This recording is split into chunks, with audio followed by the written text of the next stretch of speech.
আমাদের বাংলাদেশে রাজনৈতিক ক্ষমতার প্রলোভন দেখিয়ে এই বাংলাদেশে তাদের পলিটিক্যাল হেজিমনি সৃষ্টি করতে চেয়েছে, আগ্রাসন সৃষ্টি করতে চেয়েছে এবং তারা অনেকটা সাকসেসফুল হয়েছে। কারণ হাসিনার মতো আরেকটা লেন্দুক দর্জিকে তারা এই দেশে গদিতে বসাতে এবং রাখতে সহযোগিতা করেছে।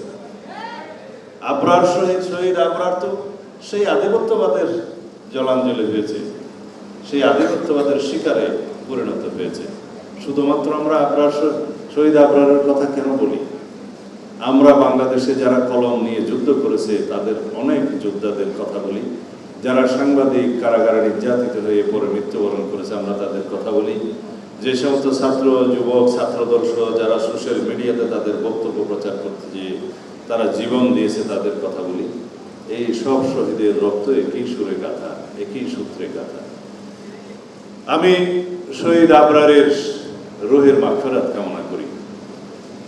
আমি নির্বাসিত জীবনে এই একটি ঘটনায় এত বেশি ব্যথিত হয়েছিলাম, চিন্তা করেছিলাম বাংলাদেশের মেধাবী ছাত্ররা যারা বাংলাদেশের স্বার্থের পক্ষে, জনগণের পক্ষে, দেশের পক্ষে কথা বলে তাদের সংখ্যা তো নেহায়েত কম নয়, কিন্তু যারা সেই দেশপ্রেম জনগণের সামনে উপস্থাপন করার জন্য সোশ্যাল মিডিয়ার আশ্রয় নিয়েছে কমসে কম